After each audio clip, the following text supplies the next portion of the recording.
नवनियुक्त प्रधानाध्यापकों, जिला शिक्षा एवं प्रशिक्षण संस्थान के व्याख्यातों एवं विभिन्न विश्वविद्यालयों अभियंत्रण महाविद्यालयों के सहायक प्राध्यापक के पद पर नियुक्ति हेतु नियुक्ति पत्र वितरण कार्यक्रम के इस आयोजन में उपस्थित बिहार सरकार के माननीय उप मुख्यमंत्री श्री तेजस्वी प्रसाद यादव जी, माननीय मंत्री वित्त वाणिज्य कर एवं संसदीय कार्य विभाग श्री विजय कुमार चौधरी जी, माननीय मंत्री शिक्षा विभाग डॉक्टर चंद्रशेखर जी, माननीय मंत्री विज्ञान एवं प्रावैधिकी विभाग श्री सुमित कुमार सिंह जी, यहां इस कार्यक्रम में उपस्थित मुख्यमंत्री के प्रधान सचिव श्री दीपक कुमार जी, बिहार सरकार के मुख्य सचिव जनाब आमिर सुबहानी साहब, अपर मुख्य सचिव शिक्षा विभाग श्री दीपक कुमार सिंह जी, अपर मुख्य सचिव वित्त विभाग डॉक्टर एस सिद्धार्थ जी, पटना विश्वविद्यालय के माननीय कुलपति गिरीश कुमार चौधरी जी, विज्ञान एवं प्रावैधिकी विभाग के सचिव श्री लोकेश कुमार सिंह जी, शिक्षा विभाग के सचिव श्री असंगवा चुबा आवो जी, सूचना जनसंपर्क विभाग के सचिव श्री अनुपम कुमार जी,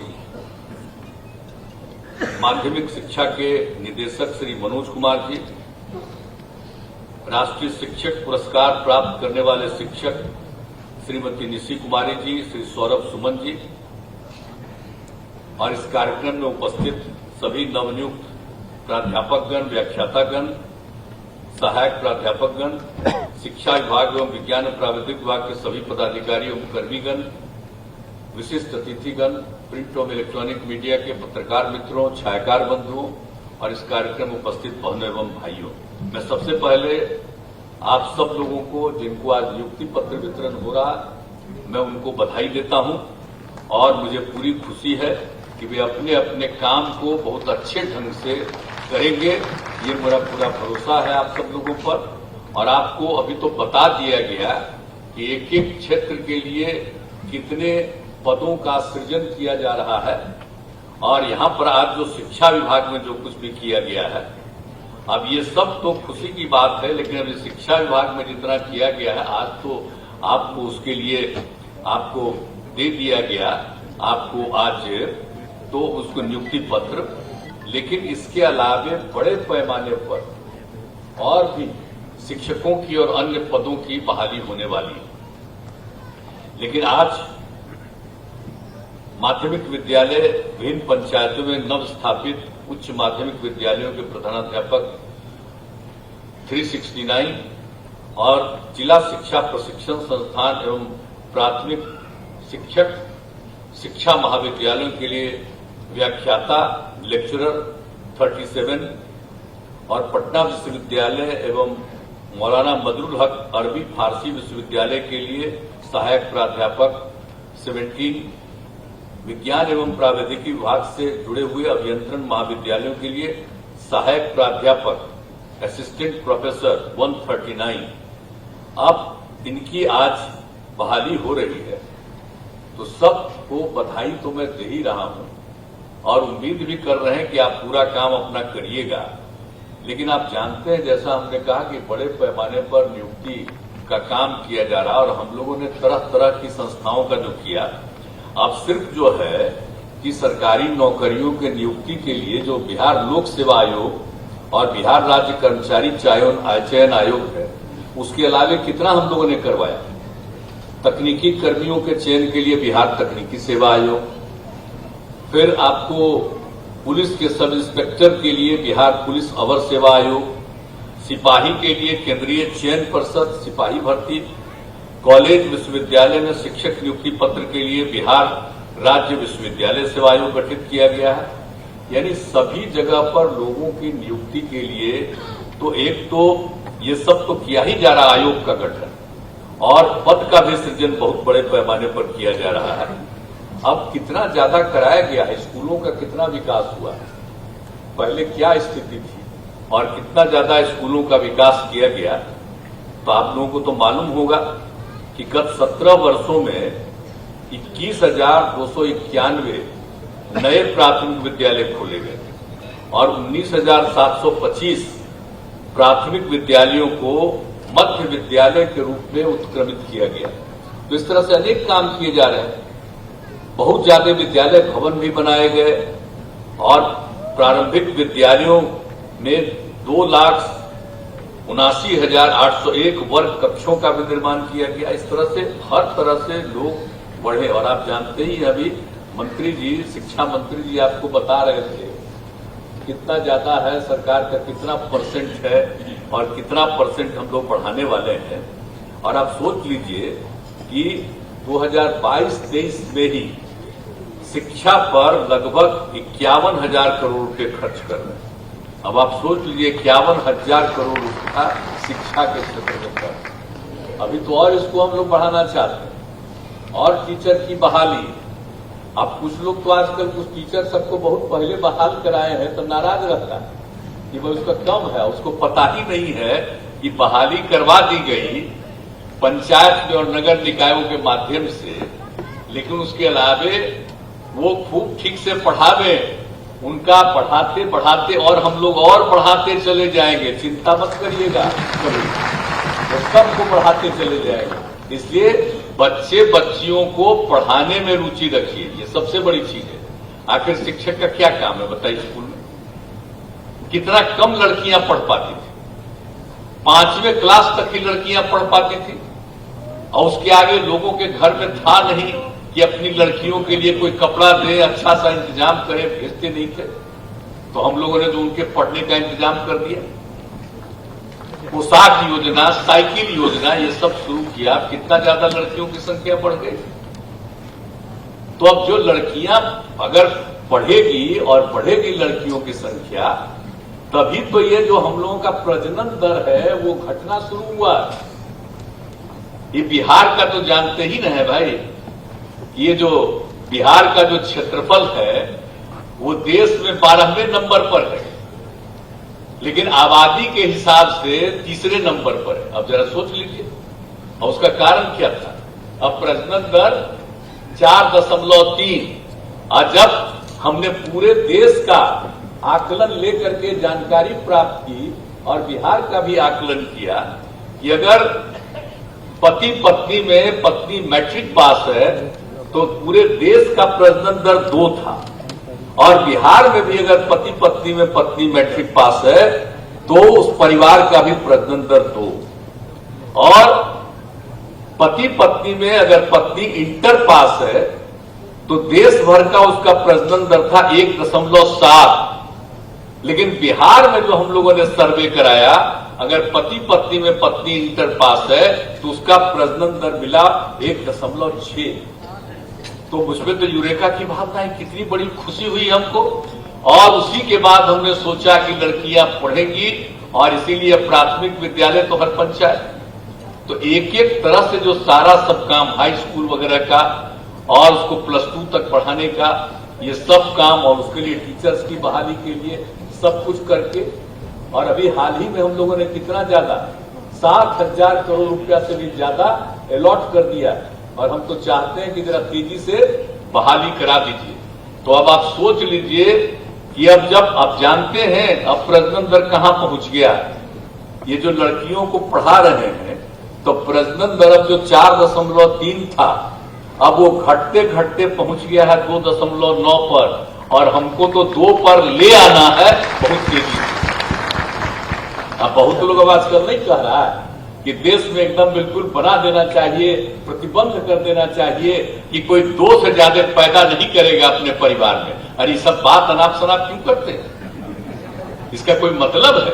अरे लड़कियां पढ़ी लेगी, सब जगह सब तरह की लड़कियां, गरीब गुरबा परिवार की सब पढ़ लेगी तो यही हालत होगा। तो हम लोग तो सबको पढ़ाने के लिए न कर रहे हैं कोशिश, तो इन सब चीजों को करने से कोई फायदा है? तो इसीलिए हम लोगों को तो शिक्षा के क्षेत्र में और जितना ज्यादा काम, और इंजीनियरिंग का भी कितना, देखिए कितना काम हो रहा है। अभी मंत्री जी भी बोल रहे थे, पूरे तौर पर इन्होंने बताया। तो जितना ज्यादा हम लोग बना रहे हैं और सब जगह लोगों की बहाली, और कितना पढ़ते थे पहले तो मान लीजिए कि अब इंजीनियरिंग कॉलेज कितना कम था, हम तो आखिर पटने में इंजीनियरिंग कॉलेज पहुंचे, बिहार कॉलेज ऑफ इंजीनियरिंग में। तो बिहार कॉलेज ऑफ इंजीनियरिंग तो देश भर में जब 5 ही 6 इंजीनियरिंग कॉलेज था, तब का ही पटना का बिहार कॉलेज ऑफ इंजीनियरिंग। लेकिन बिहार में इंजीनियरिंग कॉलेज कम, तो हम लोगों ने तो यही सोचा ना। और आप जानते ही हैं कि अब बिहार कॉलेज ऑफ इंजीनियरिंग को जब केंद्र में अटल जी की सरकार में हमको काम करने का मौका मिला, तो हमने कहा कि भाई इसको भी हम इसमें पढ़े हैं, ये बहुत पुराना है, इसको भी आप एनआईटी बनाइए। तैयार हो गया, अब बन गया। आप सोच लीजिए एक एक तरह से चीज। और फिर आईआईटी भी बनवाने के लिए जब उसमें कांग्रेस की सरकार आई, बाद में जब हम लोग यहां पर थे, हमने जो अनुरोध किया तो उसके बाद यहां भी बन गया। तो आप समझ लीजिए कि एक एक काम करवा रहे हैं, हर तरह से एक एक चीज। और उसी तरह से हेल्थ के सेक्टर में भी सब तरह, तो हर तरह से हम लोग कोशिश कर ही रहे हैं कि लोग खूब पढ़े, खूब आगे बढ़े। तो ये बहुत अच्छा होगा। और समाज को तो मतलब बिल्कुल समझ लीजिए आपस में प्रेम और भाईचारे का भाव होना चाहिए। हम लोग तो सबको चाहते हैं कि लोग मिलकर चले। और आप जानते हैं ना कि लड़की सब कितना कम पढ़ती थी। हम इंजीनियरिंग कॉलेज में थे, एक लड़की नहीं पढ़ती। कितना खराब लगता था कि एक लड़की भी नहीं पढ़ती है। और कॉलेज में अगर कोई महिला आती थी तो सब खड़ा होकर महिला को देखने लगे। ये स्थिति थी। प्रोफेसर सब भी देखने लगते थे। अब तो अभी हम जिनको बनवाए हैं यहां पर पटना यूनिवर्सिटी के कुलपति है, तो ये बेचारा को भी मालूम है इस चीज का बिहार कॉलेज ऑफ इंजीनियरिंग का जो क्या हालत था। अब क्या है, अब कितना ज्यादा महिलाएं पढ़ रही है सब जगह।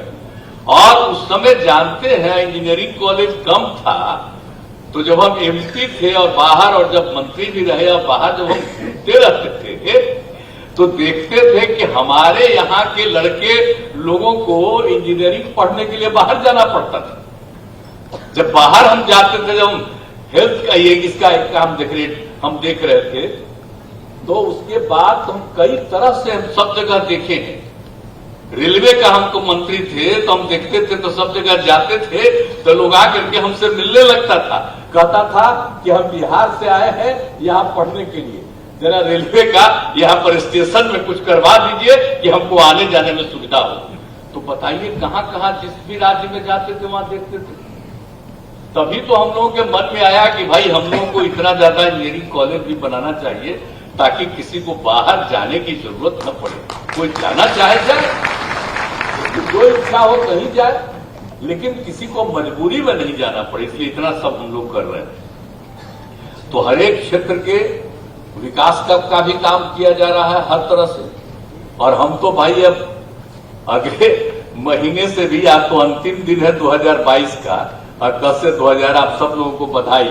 मुख्यमंत्री जी ने भी बधाई दी, हम भी बधाई दे रहे हैं। लेकिन हम तो 5 तारीख से चलेंगे। एक आध महीना तो हम घूमेंगे, चक्कर लगाएंगे पूरा तौर पर, सब जगह जाकर के देखेंगे कि कहाँ कितना काम हुआ, कहाँ पर कोई कमी है, लोगों की शिकायत क्या है, समस्या क्या है, और कहाँ कहाँ पर क्या स्थिति है, सब कुछ जानने, सुनने, समझने और देखने के लिए जाएंगे। ये नहीं है कि हम कैसे ही जाकर के कहीं चले जाएंगे अब भाषण दे दे करके कि हमने ये कर दिया, हमने वो कर दिया। ये करने हम नहीं जा रहे, ये सब बहुत हो चुका। अब हम इस बार एक बार फिर देखेंगे कि भाई जितना काम हुआ है इफेक्टिव है कि नहीं। और हम सबसे ज्यादा, मेरी इच्छा है कि हर चीज को मेंटेन करेंगे। हर चीज को, कोई भी बिल्डिंग बन रहा है, स्कूल बन रहा है, कहीं भी कुछ बन रहा है, कॉलेज में हर चीज को मेंटेन करना है। सड़क को मेंटेन करना है, पुल को मेंटेन करना है, एक एक चीज को मेंटेन करना है। और सब जगह जो बिजली का काम दे दिया, हर घर हम लोगों ने जल उपलब्ध करा दिया, नल का जल दे दिया, सब कुछ किया। तो एक एक चीज से जो काम किया है सबको देखें, कहीं कोई दिक्कत तो नहीं है। सबकी कहानी जानेंगे भी। हम इन सब एक एक चीज को देखना चाहते हैं। और गरीब गुरबा तबके के लिए तो हम लोगों ने इतना काम किया है, तो ये भी जरा देखेंगे भाई कि जो सबसे गरीब तबके के लोग हैं उनके लिए कहीं और क्या कमी है। तो ये सब चीज भी देख करके और जो करना होगा उसको हम लोग करेंगे। तो भाई हम तो लोगों के बीच में जाते हैं, कोई काम करते हैं। अब आजकल जो केंद्र में सरकार है वो तो खाली प्रचार ही करती है ना, हर बार तो बता ही देते हैं। बेचारे मीडिया वाले भी लोग हम लोगों के मीटिंग में आते हैं, इतना जाते हम लोगों के साथ बतियाते हैं तो खुश रहते हैं, लेकिन इनका तो जरा सा छप जाता है और उसके बाद कोई छाप सकता है जी। एक तरफा दिल्ली का बिना मतलब का चीज छपते रहता है, कोई काम नहीं। अभी तो मुख्यमंत्री ने बता दिया कि क्या इनका वादा था, अब हुआ क्या? कहीं तो कुछ हुआ नहीं है, खाली प्रचार प्रसार। और आप सोच लीजिए, जो आजादी की लड़ाई हुई, और क्या मतलब है जिनको आजादी की लड़ाई से लेना देना नहीं था, जिनके संगठन का आरएसएस का कोई योगदान रहा उसमें, और उससे रिलेटेड लोग ये सब काम करें, कोई मतलब है क्या? आज जिन लोगों ने आजादी की लड़ाई लड़ी, तो हम लोग तो सब भाई इसी सबसे बचपन से, हमारे पिता आजादी की लड़ाई में थे और उसी समय बचपन में जो जन्म तो हम लोगों का हुआ आजादी के बाद, लेकिन एक एक बात बताए थे, एक एक चीज को जाने, बाद में एक एक चीज को देख लिया, हर तरह से जाना। तो कभी जो बापू का योगदान है उसको हम लोग कभी भूल सकते हैं? आप जान लीजिए, कुछ लोगों के कुछ देख रहे थे ना मीटिंग में, राष्ट्रपिता, तो ये वो कौन बोली? सुने न थे अखबार में जो छपा कि अब राष्ट्रपिता छोड़ दीजिए, नए पिता कोई राष्ट्र के हो जाए। अब जरा सोच लीजिए, नए भारत के नए पिता क्या किए हैं भारत के लिए? कुछ काम किए हैं? कहां भारत आगे बढ़ा है? कौन सा काम हुआ है सिवाय इसके कि नई टेक्नोलॉजी आ गई और उस नई टेक्नोलॉजी का पूरा जबरदस्ती रूप से उपयोग कर जो रहे हैं। और पहले तो मीडिया का व्यवहार दूसरा था, पक्ष विपक्ष जो भी हो अपना राय बहुत अच्छे ढंग से मीडिया के सारे लोग लिखते थे। आज को तो उनको वही लिखना पड़ता है जो कहा जाता है, वही लिखना पड़ता है, मजबूर है। तो हम क्या करें? कुछ दिन के लिए ऐसी बात है, बाद में जब सभी कुछ सही दिशा में चलेगा तो फिर कोई दिक्कत नहीं। और मीडिया का योगदान कितना बड़ा होता है जी, हम लोग तो बचपन से न देखे जी। हम आप लोगों को क्या बताएं, जब 8वां क्लास में हम पढ़ने लगे थे तब से हम अखबार पढ़ते थे, समझे ना, पढ़ना शुरू किए। और उसके बाद दिल्ली वाला आता था शाम में, हम पटना से घर जाते थे अपना, तो रोज रात में हम वही ट्रेन में जाते थे, बख्तियारपुर जाने में 2 घंटा लगता था, 1.5-2 घंटा। अब वही हम अंग्रेजी वाला अखबारवा स्टेशन पर लेकर के और रास्ता भर पढ़ते जाते थे। कितना एक एक चीज का ज्ञान, सब कुछ का, और हम लोग सबका। आज क्या हो गया है भाई? आज तो चीजें विचित्र हो गया। आज तो कुछ ही चीजों का अनाप शनाप चलते रहता है। तो इसीलिए अब तो बात दूसरी है, लेकिन हम लोगों को उससे मतलब नहीं, इसलिए लोगों के बीच में ज्यादा करके एक एक चीज को देख करके भाई हम लोग तो काम करते रहेंगे। हम सबसे आग्रह करेंगे, निजी तौर पर भी सारे पत्रकार मित्रों से भी आग्रह करेंगे, सब लोगों से, कि भाई सब जगह देखते रहिएगा, जो मन करे उसको छापते रहिए, उसमें हमको कोई एतराज नहीं, लेकिन हमको जरा बता दिया करिएगा कि यहां पर कुछ जरूरत है और यहां पर हो गया। अब बहुत लोग कितना प्रशंसा में भी बहुत बात कह देते हैं, लेकिन आजकल जो हालत है जान लीजिए। तो इसीलिए जो काम हो रहा है आप समझ लीजिए ना कि हम लोग कितना तेजी से एक काम कर रहे हैं। तो अब तरह तरह की बात लोग चला रहे हैं। अब तो कितनी बात हम और आप लोगों को कहें, तो हर तरह से आज जो दोनों विभाग का जितना भी काम हुआ है बहुत अच्छी बात है। और सब लोग, हम लोग इसी चीज का और जितना विस्तार करना होगा और करेंगे, और सब लोग पढ़े। और जितना ज्यादा यहां पर जो काम शुरू किया गया था, साइकिल योजना जो शुरू कराए थे यहां, आप सोच लीजिए, तो आपको पता है, अब आजकल तो सब भुला न गए जी, जब साइकिल योजना शुरू कराए बिहार में कहीं नहीं था, और लड़कियों के लिए हमने शुरू किया, और इसको देखने के लिए विदेश से लोग आए। तो जरा सा हम तो पत्रकार मित्रों से आग्रह करेंगे कि भाई 10-11 वाला बतवा भी कम से कम अपना मीडिया पर तो डलवा न दीजिए, ताकि नई पीढ़ी के लोगों को एक एक चीज का मालूम होता रहेगा। कितनी खुशी हुई थी नहीं तब तो भुलाइए न जाएगा, सब भुला जाएगा। तो जितना काम किया गया और उसको और आगे बढ़ाया, लड़के लोगों की मांग हुई तो हमने उनके लिए भी कर दिया, और इस तरह से एक एक काम करके। और कैसा हुआ, शाम के बाद कोई टहलता था जी। आजकल आप देख न रहे हैं कि रात में भी कितना आदमी घूमता है, कहीं किसी को दिक्कत है। लॉ एंड ऑर्डर का भी पूरा का पूरा ख्याल हम लोग रखते हैं, और समाज में सबको अनुरोध करते थे आपस में झगड़ा मत करो। तो अब कितना कम झगड़ा हुआ। अब तो कुछ ही चीजों को लेकर के कुछ आदमी तो गड़बड़ होता ही है, वो तो एक अलग बात है। तो सब तरह से हम लोग काम कर रहे हैं, और जो भी जरूरत है उसको हम सब लोग उस काम को करेंगे, और बिहार का विकास होगा। और बिहार तो सबसे पौराणिक जगह है, तो इसलिए बिहार का विकास होना बहुत जरूरी है। और कहां चिंता कर रहे हैं लोग, ऊपर वाले लोग कोई चिंता कर रहे हैं, और जहां जहां कुछ कम्मा हम लोग करवा देते हैं वहीं पर जाते हैं कि भाई ये है, कोशिश करते हैं कि यहां हो। जैसे हम लोगों ने हर घर नल का जल देना शुरू किया तो वहां पर हो गया।